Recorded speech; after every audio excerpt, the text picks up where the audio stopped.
Hi YouTube, this is Daisy Papa 8989 over here with my latest Yugioh deck profile, bring you updated version of my Dragunities. So here we go. First off is 3 Dragunity Duxes, Common Sense of Runner. These are the backbone of the deck, allows you to get your Synchros off, some of your Vajrayanas, equip Phalanx to it, special Phalanx, and basically go into level 8. Good card to run, no reason why not to run 3. Next up is 3 Dragunity Legionnaires. These are your card destruction of the deck. Basically, when you summon, equip an Atlas to it, activate Legionnaire's ability, send Atlas to the graveyard, pop a face-up monster, and then pop an additional card for Atlas's ability. And basically, or if you don't got Atlas in the graveyard, just equip Phalanx to it and get a level 5 Synchro monster on the field. Next up is 3 Dragunities Phalanxes. These are the main tuners of the deck. Basically, you just combo these off with Dux, Legionnaire, Vajrayana, and anything else, and get your synchro summonings off. Without these, the deck cannot even function. And also, I'm looking to upgrade these to dual terminal versions, and so go ahead and PM me if you guys have any dual terminals. I'm willing to trade these to those that have dual terminal ones, plus addition to extra trades or cash for those of you that don't want to get rid of them. And since phalanxes are pretty hard to get rid of, are pretty hard to find nowadays. Next up is 2 Dragunity Atlas. Basically, when it's sent to the graveyard while equipped to a monster, you get to pop a card on the field, combo this off with Dragunity Legionnaire, pop 2 cards, or combo this with Dragunity Knight Vajrayana, double its attack, and get to pop a card on the field, so good game ender right there. Next up is 2 of my own tech choices. Dragunity Armor Mistletoe. Main reason why I run these is because of the increasing numbers of people maining effect veilers, which basically makes your Duxes and your Legionnaires dead. So basically, your summon a Dux, your opponent activates effect veiler, that's basically dead, and which basically you can just send your Dux to the graveyard to special summon this guy and re-equip Phalanx to it and go for level 8, which is good because your opponent just wasted an effect veiler and you didn't lose any momentum. So good card to run, and especially if you don't exactly have Dux on you, but you got a Phalanx, so you can just summon Phalanx to the graveyard to special summon him and equip Phalanx to him and go for your level 8. So good card to run, liking him a lot. Next up is 2 Effect Veilers, good card to run nowadays, since disrupting your opponent's monster effects can change the momentum of the game in your favor. Really good card, especially in mirror matches and against 6 Samurai, since you can stop them from summoning Xian by just leaving them with a dead Kaigeki on the field. Next up are the spells. 3 Dragon's Ravines. These are basically the Rhodas of the deck. It turns any card into a Rhoda or Foolish Burial. You have to run 3. No reason why not to run 3. If you don't run 3, then you shouldn't be playing the deck. Next up is Terraforming. I run 3 to maximize my chances of getting a Dragon's Ravine in my opening hand. Good card to run. Next up is 2 cards and consonants. These are the D draws of the deck. Basically, pitch one of your Dragunity tuners with 1,000 or less attack points to draw 2 cards. Good card to run. Next up is 2 MSTs. Back row destruction is extremely important.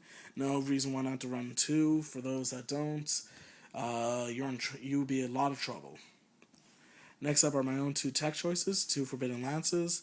Forbidden Lance, I run it because I like it better than Icarus Attack, because wouldn't it be better to save your Dux or your Legionnaire or your Vajrayana or your Mistletoe from destruction than rather tributing them and popping other cards and leaving yourself with an empty field? So I've tested out Forbidden Lance, and it actually works extremely well.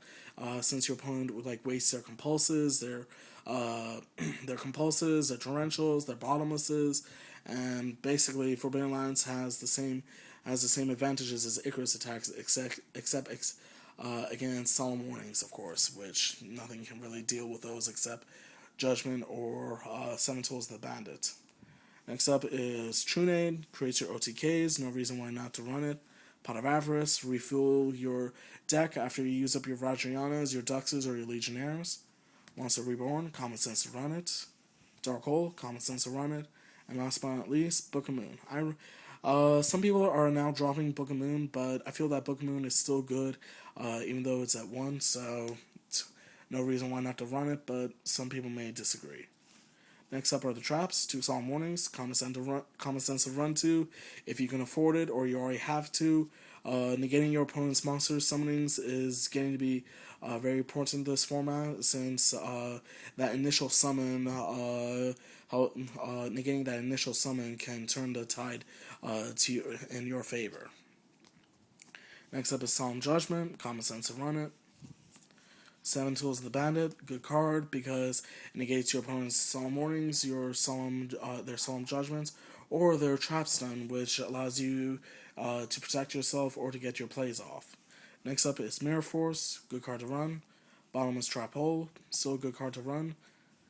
Dimensional Prism, good card to run, gets rid of those pesky Stardust Dragons or anything else that are in your way. And last but not least, Torrential Tribute, good multi-destruction card to run still. And last but not least are the Synchros. Ally Justice Catastrophe, good card to run. 3 Dragonity Knight Vajrayanas, you have to run 3, no reason why not to run 3. These are what allows you to do your Synchro climbings and makes your Duxes into level 8s, good card to run. And Bryanak, common sense to run it, unless you don't have the money to buy one. Dragonity Knight Guider, good card to run, allows you to get your graveyard and your hand set up in case you don't have Dragonity Ducks, or no, not Dragonity Ducks, Dragon's Ravine in your hand. Ancient Fairy Dragon, good card to run, allows you to pop your opponent's field spells and gain 1,000 life points, and allows you to search out for your own Dragon's Ravine. Really good card to run, especially against mirror matches and Gravekeepers. Black Rose Dragon, never a bad thing to blow up the field.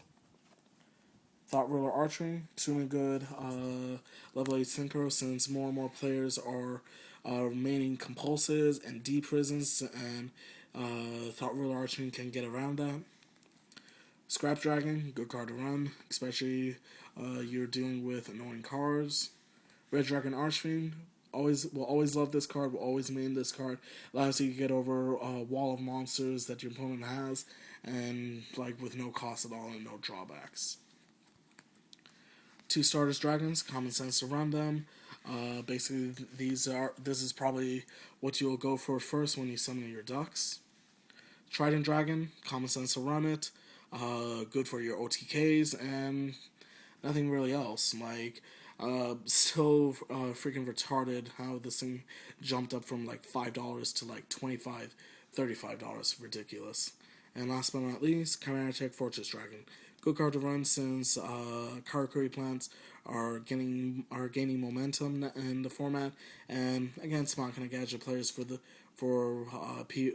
since sometimes they leave out a Cyber Dragon and when you cite in your own Cyber Dragons. So that's the deck. YouTube, comment, rate, and subscribe. I would appreciate some feedback on the deck, and PM me for those of you that have dual terminal Phalanxes. Peace out.